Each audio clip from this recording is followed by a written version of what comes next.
Assalamu alaikum. Welcome to the world of chemistry. Hope so you all will be fine. Bismillahirrahmanirrahim. Okay, today we are going to discuss the topic parts of reversible reaction. As you know that in the previous lecture we have studied about that what is a chemical reaction, types of chemical reaction, reversible reactions and irreversible reactions, about the definition, उनकी properties and their examples. लेकिन बेटे आज हम अपना जो topic discuss कर रहे हैं दैट इज़ रिवर्सिबल रिएक्शंस, यानी रिवर्सिबल रिएक्शंस के पार्ट्स क्या होते हैं, हिस्से क्या होते हैं। बेटे रिवर्सिबल रिएक्शंस हमने पीछे बात की थी कि वो क्या होते हैं, लेकिन जस्ट हम उसको एक दफ़ा रिव्यू लेते हैं उसका। तो बच्चे रिवर्सिबल रिएक्शंस हमने बात की थी कि it is a type of chemical reaction, यानी टाइप होती है केमिकल रिएक्शन की जिसमें बेटे केमिकल रिएक्शन में रिएक्टेंट से प्रोडक्ट तो बनते ही बनते हैं, बट अगर प्रोडक्ट दोबारा वापस चले जाएं रिएक्टेंट में, रिवर्स हो जाए रिएक्शन, उससे हम कहते हैं रिवर्सिबल रिएक्शन। अगर आपको इस टॉपिक में कन्फ्यूजन है रिवर्सिबल में, तो आप लेक्चर नंबर 1 जो है उसको देख सकते हैं। बेटे पार्ट्स ऑफ रिवर्सिबल रिएक्शन, इसे कुछ टाइप्स में भी कंसिडर करते हैं। तो बच्चे याद रखना है कि रिवर्सिबल रिएक्शंस के पार्ट्स में और केमिकल रिएक्शंस के पार्ट में डिफरेंस है। जो केमिकल रिएक्शंस के पार्ट्स होते हैं, जैसे हमने लेक्चर नंबर 1 में बात की कि वो होते हैं रिएक्टेंट एंड प्रोडक्ट बेटे, लेकिन जो रिवर्सिबल रिएक्शंस के पार्ट होते हैं वो होते हैं forward reaction and reverse reaction. Forward reactions के होते हैं।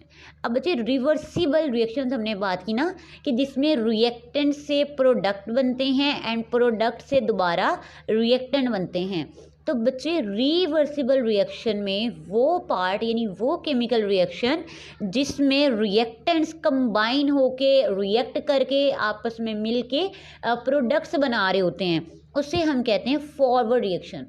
फॉर एग्जाम्पल बेटे हमारे पास हाइड्रोजन और आयोडीन है, 2 एटम्स हैं, इनको कंबाइन करें हाइड्रोजन आयोडाइड बनेगी। तो बेटे यहाँ पे देखें तो हमारे पास हाइड्रोजन और आयोडीन रिएक्टेंट थे और उससे बना क्या, हाइड्रोजन आयोडाइड। तो जब रिएक्टेंट से प्रोडक्ट बनेंगे वो हमारे पास क्या होगा, फॉरवर्ड रिएक्शन। जैसे हमारे पास एक एग्जांपल है कि बेटे नाइट्रोजन और हाइड्रोजन हमारे पास कंबाइन हुए और क्या बनाया, अमोनिया।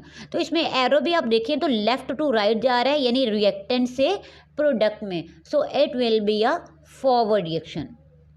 प्रॉपर्टीज़ क्या होती हैं बेटे, इसमें रिएक्टेंट्स आपस में कंबाइन होते हैं, रिएक्ट होते हैं और क्या करते हैं, हमारे पास प्रोडक्ट्स बनाते हैं।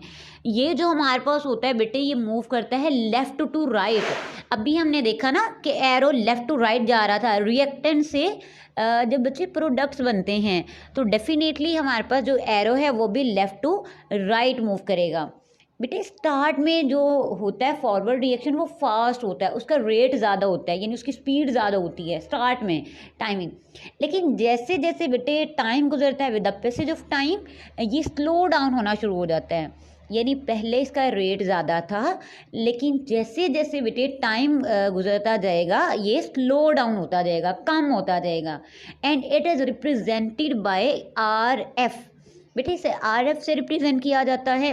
R हमारे पास कैपिटल है एंड F हमारे पास स्मॉल लिखा जाता है। रिवर्स रिएक्शन बेटे these are opposite to the forward reaction.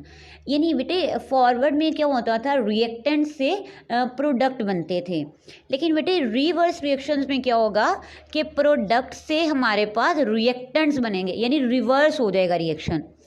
जैसे बेटे अगर हाइड्रोजन और आयोडीन मिले, हाइड्रोजन आयोडाइड बनाए, वो होता है फॉरवर्ड।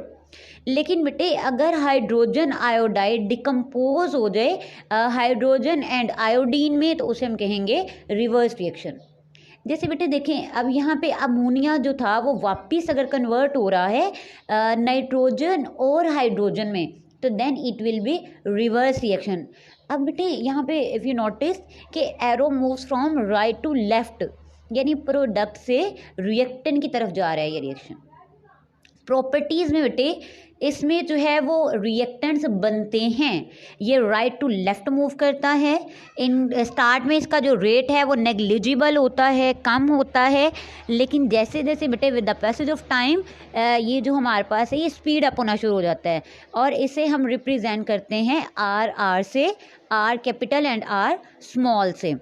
यहाँ पे बेटे एक ओवरऑल रिएक्शन दिया हुआ है कैल्शियम कार्बोनेट का, कि जब कैल्शियम ऑक्साइड और कार्बन डाइऑक्साइड कंबाइन की और कैल्शियम कार्बोनेट बना, तो बेटे इसमें अब देखें, आप नोटिस करिए कि रिएक्टेंट से प्रोडक्ट बन रहे हैं, तो बच्चे ये है फॉरवर्ड रिएक्शन।